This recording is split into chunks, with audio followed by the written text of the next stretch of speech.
दोस्तों, मेरे चैनल को जरूर सब्सक्राइब करें। आपका बहुत बहुत धन्यवाद।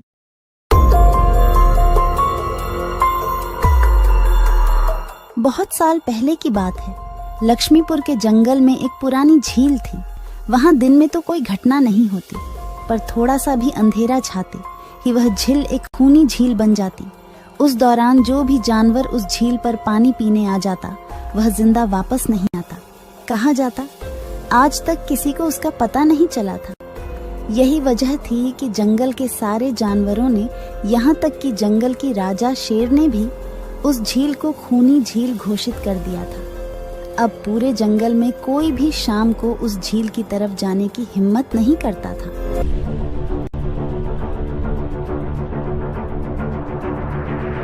एक दिन उस जंगल में एक बंदर आ जाता है। उसकी और खरगोश की मुलाकात होती है। अरे बंदर भाई, कौन हो तुम? पहले तो तुम्हें इस जंगल में कभी नहीं देखा। खरगोश भाई, आज तक मैं शहर में इंसानों के बीच चिड़ियाघर में था। किसी तरह आजाद होकर आया हूँ। क्या इस जंगल में मेरे रहने के लिए कोई जगह है?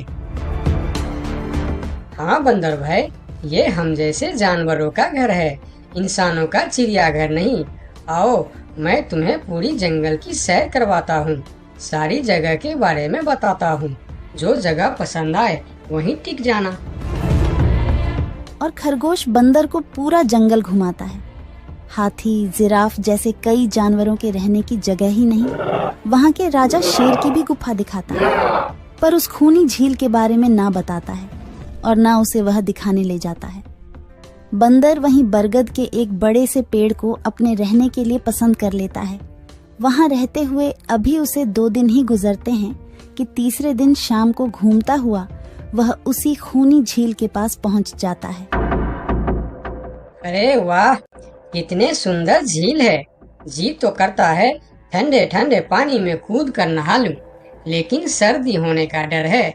चलो, आज सिर्फ ठंडा ठंडा पानी से अपना प्यास ही बुझा लेते हैं।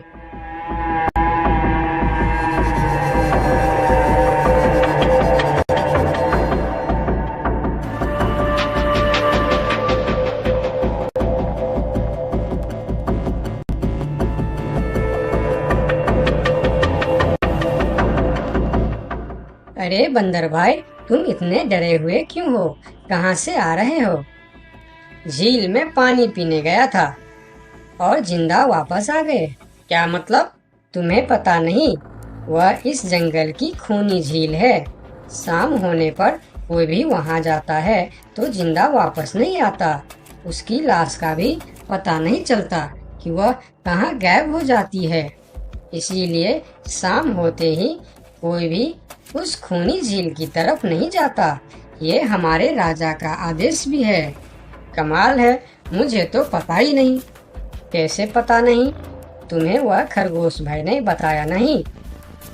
लो, खरगोश भाई भी आ गया। अरे खरगोश भाई, आपकी वजह से आज बंदर भाई की जान जाते जाते बची। मेरी वजह से? हाँ, तुमने बंदर भाई को पूरा जंगल घुमाया, हर जगह के बारे में बताया। इस खूनी झील के बारे में क्यों नहीं बताया? भूल गया भाई, मैंने तो सोचा ये तो पेड़ पे रहते हैं, इन्हें झील से क्या काम। अभी अभी इन्हें खूनी झील की खूनी ने पकड़ने की कोशिश की, ये तो बाल बाल बच गए, वरना खूनी झील की खूनी, क्या तुमने उसे देखा? क्यों, क्या तुम लोगों ने आज तक नहीं देखा? नहीं, हम में से कोई कभी भी शाम को उस तरफ जाते ही नहीं और दिन में कोई घटना नहीं होती। और यह बात वह जाकर शेर के दरबार में सभी को बताता है। उसकी बात सुनकर किसी को भी यकीन नहीं आता है। क्या बात कर रहे हो बंदर? मैं सच कह रहा हूँ महाराज, लेकिन हम लोगों तो कभी आज तक देखा ही नहीं, क्योंकि आप लोग उसे खूनी झील समझकर दिन में ही वहाँ जाते हो और शाम होते ही आप लोग डर के मारे वहाँ जाना बंद कर देते हो। पूरे दिन वह मगरमच्छ झील में छुपा रहता है, शाम होते ही चुपचाप निकलता है और झील के पास पानी पीने आए जानवरों को खा जाता है। और आप लोग समझते हैं कि यह झील ही खूनी है, जबकि खूनी यह झील नहीं, इसमें छिपा हुआ मगरमच्छ है। हमें तो यकीन नहीं हो रहा है। वही तो बंदर भाई, हमें अगर पहले पता होता कि आप इतने बड़े झूठे हो तो हम अपने जंगल में आपको रहने की कभी जगह नहीं देते। अरे यार, आप लोग मेरे बात पर यकीन क्यों नहीं करते? मैं आप लोगों का भलाई के लिए ही बोल रहा हूँ। अगर तुम्हारी बात सच्ची है तो क्या तुम उस मगरमच्छ को हमें दिखा सकते हो? क्यों नहीं महाराज, आज शाम होते ही आप लोग वहाँ जाकर पेड़ और पत्थरों के बीच छुप जाना। और फिर शाम को वह सभी उस खूनी झील के पास जाकर छिप जाते हैं। झील के किनारे जाकर बंदर 2-3 बड़े बड़े पत्थर उस झील के पानी में फेंकता है।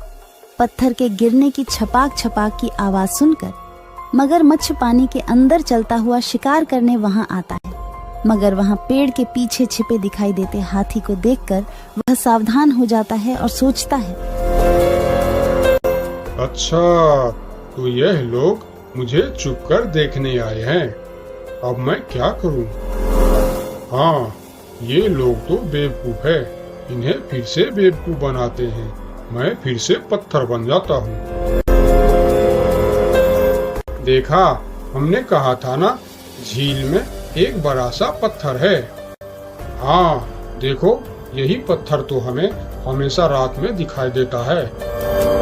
हाँ, वही तो। ये पत्थर सिर्फ रात को क्यों दिखता है, दिन में क्यों नहीं दिखता, कभी सोचा है? हाँ, रात को चंद्रमा की वजह से पानी में ज्वार आता है तो वह पत्थर ऊपर हो जाता है। दिन में ज्वार नहीं आता तो पत्थर पानी में डूबा रहता है। उनकी बेवकूफी भरी बातें सुनकर बंदर परेशान हो जाता है। अरे यार, तुम लोग भी ना समझते ही नहीं। ठीक है, चलो एक काम करते हैं। तुम लोगों को लगता है ना कि वह बड़ा पत्थर, कि वह बड़ा ही मजबूत पत्थर है। अगर यह खुद ही बता दे कि यह एक मजबूत पत्थर है तो मैं भी मान जाऊंगा और अभी गुलाटी मारते हुए झील में छलांग लगा दूंगा और तैरता हुआ इस तरफ से उस तरफ चला जाऊंगा। यह सुनकर मगरमच्छ के मुंह में पानी आ जाता है। लगता है आज बंदर का नरम नरम मांस खाने का मौका मिलेगा। वैसे भी ये सारे जानवर बेवकूफ है। आज तक मुझे पत्थर ही समझते आए हैं। मैं पत्थर हूँ, मैं मजबूत पत्थर हूँ। सुना आप लोगों ने? ये कैसे आप लोगों को बेवकूफ समझता है? अरे पत्थर भी कभी बोलते हैं क्या? अब सभी की समझ में बंदर की बात आ जाती है। रात भर सभी शेर राजा की गुफा में मीटिंग करते हैं। बंदर सही कह रहा था। यह मगरमच्छ जरूर कहीं दूसरे जगह से हमारे जंगल में आ गया है। लेकिन अब क्या करे? अगर धरती पर होता तो मैं उसे धूल चटा देता था, लेकिन पानी में हमारा शक्ति कम हो जाती है। तो क्या इससे हमें कभी छुटकारा नहीं मिलेगा महाराज? मेरे ख्याल से तो नहीं। मिलेगा महाराज। ये पानी में भी रहेगा, हमें देखेगा भी, मगर वह कुछ कर नहीं पाएगा। ये कैसे हो सकता है? हो सकता है हाथी भाई। बस आप लोग मुझे 2 बड़े बड़े रस्सी दे दो। रस्सी का क्या करोगे? मैं शहर के चिड़ियाखाना में था तो एक एक तरीका सीखा है जानवरों पर कब्जा करने की। हम इस पर कब्जा कर लेंगे। और बंदर को 2 बड़ी बड़ी रस्सी लाकर दी जाती है। फिर बंदर उन सभी के साथ रस्सी लेकर उस खूनी झील पर पहुंचता है।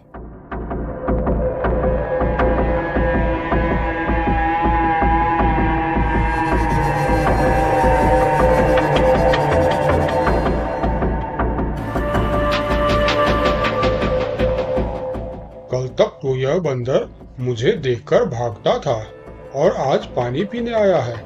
लगता है ये भी दूसरे जानवरों की तरह मुझे पत्थर समझने लगा है। अभी इसे अपना निवाला बनाता हूँ।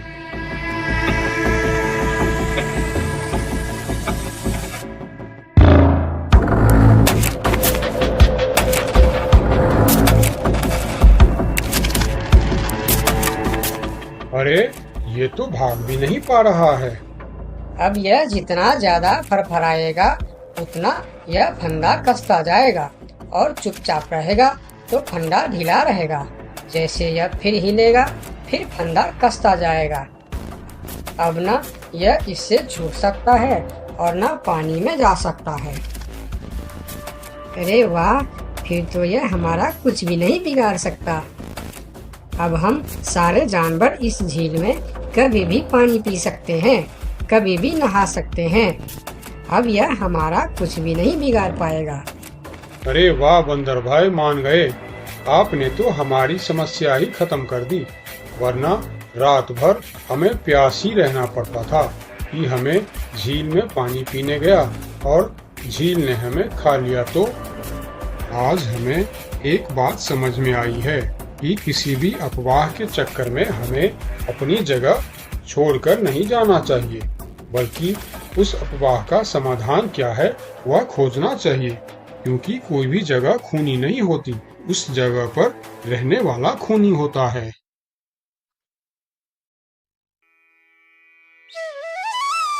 बहुत साल पहले की बात है। लक्ष्मी नगर में एक बहुत बड़ा जंगल हुआ करता था। उस जंगल में शेर खान नाम का एक शेर रहता था। वह जंगल का राजा था। उसके शासनकाल में जंगल के सभी जानवर सुखी और शांति से रहते थे। यदि जंगल में कोई भी जानवर गलत काम करता तो शेर खान उसे दंड देते थे। वह कमजोर जानवरों की रक्षा भी करते थे। एक दिन शेर खान अपने गुफा के सामने बैठे थे। तभी उसका दोस्त भालू उसके पास आया। फिर दोनों दोस्त मिलकर जंगल और जंगल के जानवरों के बारे में आलोचना करने लगे। मैं इस जंगल का सबसे शक्तिशाली जानवर हूँ। मेरे सामने जंगल का कोई भी जानवर टिक नहीं सकता। क्या कहते हो भालू भाई? ये तो तुमने बिल्कुल ठीक कहा, लेकिन हाथी के सामने तुम बिल्कुल चूहे जैसे दिखते हो। क्या ठीक कहा ना मैंने शेर खान? भालू की बात सुनकर शेर खान बहुत क्रोधित हो गए। भालू, तुम्हारी हिम्मत कैसे हुई मेरे बारे में इस तरह की बातें करने की? तुम्हें पता है तुम किसके सामने बात कर रहे हो? मैं इस जंगल का राजा हूँ। तुम मेरे दोस्त हो, इसीलिए तुम्हारे साथ मैं थोड़ा मजाक कर रहा था। तुम मेरे बात का बुरा मत मानना शेर खान। शेर खान नहीं, महाराज कहो महाराज। मैं इस जंगल का राजा हूँ, इसीलिए बाकी जानवरों की तरह तुम भी मुझे आज से महाराज कह के ही बुलाओगे। लेकिन शेर खान, हम दोनों दोस्त हैं, फिर भी तुम ऐसे क्यों बातें कर रहे हो? दोस्त है नहीं, दोस्त थे। आज से हमारी दोस्ती खत्म। आज के बाद मैं तुमसे कभी बात नहीं करूँगा। दोस्त कहकर मेरे सामने कभी मत आना। चले जाओ यहाँ से। अपने दोस्त का इस व्यवहार से भालू बहुत दुखी हुआ और वह वहां से चला गया। उसी जंगल में गोलू नाम का एक बंदर भी रहता था। वह दूसरों की चीज चुराकर भाग जाता था।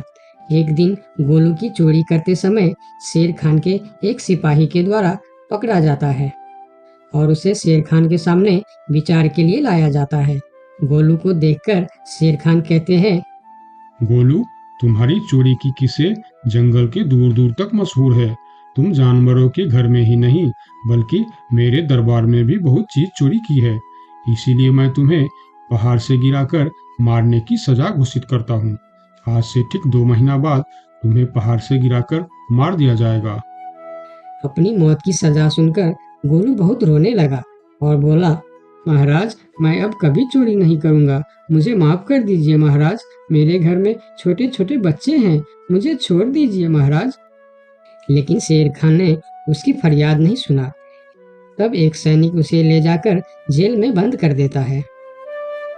उधर गोलू का दोस्त भोलू को जब इस बात का पता चलता है, तब वह गोलू से मिलने के लिए कैद खाने में पहुंच जाता है और उससे कहता है, देखा गोलू, तुम पकड़े गए ना। मैं तुम्हें कितनी बार कहा था कि चोरी करना छोड़ दो। अब क्या होगा बताओ, कैसे निकलोगे यहाँ से? ये सब छोड़ो भोलू भाई, जो होना था वो हो गया। मुझे तो बस अपने परिवार की चिंता हो रही है। काश मैं मरने से पहले उनके लिए कुछ कर पाता। मेरे छोटे छोटे बच्चे हैं, बीवी है, अब उन सब का क्या होगा? मेरे बिना वह भी जीवित नहीं रह सकते। गोलू की बातें सुनकर भोलू सोच में पड़ गया। फिर वह शेर खान के पास गया और बोला, महाराज, मैं गोलू का दोस्त भोलू हूँ। मैं आपसे कुछ कहने आया हूँ। तो तुम गोलू का दोस्त भोलू हो। ठीक है, बताओ क्या कहना चाहते हो तुम। महाराज, मैं चाहता हूँ कि आप गोलू को कुछ दिन के लिए उसके परिवार के पास जाने दें, ताकि वह मरने से पहले अपने परिवार के लिए कुछ इंतजाम कर सके। मरने वाले का आखिरी इच्छा पूरा कीजिए महाराज। आप एक बार उसके परिवार के बारे में भी सोचिए। गोलू ने जो किया उसमें उसकी परिवार की क्या गलती है? अगर आप उसे कुछ दिन के लिए अपने परिवार के पास रहने दोगे तो शायद उसका परिवार बच जाएगा। मैं इस बारे में तुम्हारी कोई मदद नहीं कर सकता। अगर अपने परिवार से मिलने के बहाने गोलू भाग गया तो मैं किसको सजा दूंगा? शेर खान की बात सुनकर भोलू थोड़ा सोच में पड़ गया। फिर बोला, तो ठीक है महाराज, आप गोलू को छोड़ दीजिए। जब तक गोलू वापस नहीं आ जाता मैं उसकी जगह कैद खाने में रहूंगा। और अगर वह कभी वापस नहीं आया तो क्या तुम उसके हिस्से की मौत की सजा भी लोगे? थोड़ा सोचकर बताओ। हाँ महाराज, मैं इसके लिए भी तैयार हूँ। भोलू की बात मानकर शेर खान ने गोलू को कैद से निकालकर भोलू को कैद खाने में डलवा दिया। तब बाहर निकलकर गोलू ने भोलू को बोला, दोस्त तुम चिंता मत करना, मैं समय से पहले ही वापस आ जाऊंगा। ऐसा कहकर गोलू वहां से चला गया और भोलू गोलू की जगह कैद खाने में रहने लगा। इस तरह बहुत दिन बीत गया, लेकिन गोलू वापस नहीं आया। तब एक दिन शेर खान भोलू के पास आया। देखा बंदर, मैंने कहा था ना गोलू वापस नहीं आएगा। अगर कल सुबह तक गोलू वापस नहीं आया तो शर्त के अनुसार कल शाम के समय तुम्हें पहाड़ से गिरा दिया जाएगा।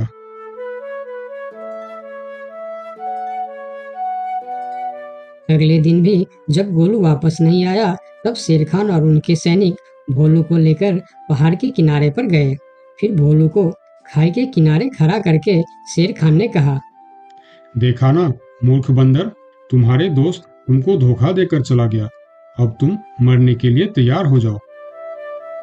लेकिन इस बार भी गोलू नहीं डरा और बोला, कोई बात नहीं महाराज, मैं अपने दोस्त के लिए मरने के लिए भी तैयार हूँ। मैं यह जानकर बहुत खुश हूँ कि मेरा दोस्त अपने परिवार के साथ खुश है। मेरे आगे पीछे और कोई नहीं है, मैं तैयार हूँ महाराज। शेर खान और भोलू के बीच बातचीत चल ही रही थी कि तभी थोड़ी दूर पर गोलू उनके और आता हुआ दिखाई दिया। फिर पास आकर उसने बोला, तुम्हें ऐसा करने की कोई जरूरत नहीं है दोस्त। तुमने मेरे लिए जो किया उसके लिए तुम्हारा बहुत बहुत शुक्रिया। अब मैं अपनी सजा पूरी करने के लिए तैयार हूँ। महाराज छोड़ दीजिए मेरे दोस्त को। गोलू, तुम्हें वापस आने की क्या जरूरत थी? मैं यह सजा ले लेता था। तुम्हारे घर में छोटे छोटे बच्चे हैं, बीवी है, उनका क्या होगा? मेरे परिवार में मेरे अलावा और कोई नहीं है, इसीलिए यदि मैं मर भी जाऊं तो मेरे लिए किसी को कोई दुख नहीं होगी। तुम यहाँ से चले जाओ।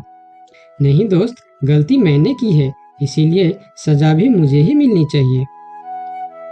उन दोनों की दोस्ती को देखकर शेर खान सोचने लगे, ये दोनों अपने दोस्ती के खातिर एक दूसरे के लिए जान देने के लिए तैयार है, और मैं एक छोटी सी बात के लिए अपने सबसे अच्छे मित्र भालू से दोस्ती तोड़ दी। यह मैंने बहुत बड़ा गलती कर दी। मुझे इसका प्रायश्चित करना ही होगा। किसी को मरने की कोई जरूरत नहीं है। तुम दोनों की दोस्ती देखकर मैं गोलू की सजा माफ करता हूँ। और याद रखना गोलू, अगर तुमने फिर से चोरी की तो अगली बार मैं तुम्हारी सजा माफ नहीं कर पाऊंगा।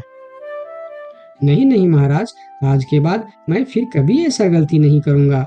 आज से मैं ईमानदारी से मेहनत करके अपना परिवार चलाऊंगा। आपका बहुत बहुत धन्यवाद महाराज। ठीक है, अब तुम लोग यहाँ से जा सकते हो। उनके जाने के बाद शेर खान सीधा अपने दोस्त भालू के पास गया। भालू मेरा दोस्त, मैं यहाँ तुमसे माफी मांगने के लिए आया हूँ। मैंने जो उस दिन तुम्हारे साथ व्यवहार किया वह बहुत गलत था। मैं बहुत शर्मिंदा हूँ, मुझे माफ कर दो मेरे दोस्त। लेकिन महाराज, आपने तो कहा था। महाराज नहीं, शेर खान बोलो, शेर खान। आज से तुम मुझे महाराज नहीं शेर खान ही बुलाओगे, क्योंकि दोस्त एक दूसरे के नाम लेकर ही बुलाते हैं। आज से तुम मेरे सबसे अच्छे दोस्त हो। गोलू और भोलू की दोस्ती देखकर शेर खान को अपनी गलती का एहसास हुआ और उसने भालू से माफी मांगी और दोनों फिर से दोस्त बन गए। तो दोस्तों, इस कहानी से हमें यह सीख मिलता है कि कभी-कभी दूसरे के अच्छाइयों को देखकर भी हम अच्छा बन जाते हैं। इसीलिए हमें हमेशा अच्छे लोगों के साथ ही दोस्ती रखनी चाहिए और अच्छे-अच्छे काम भी करनी चाहिए। आपका बहुत-बहुत धन्यवाद।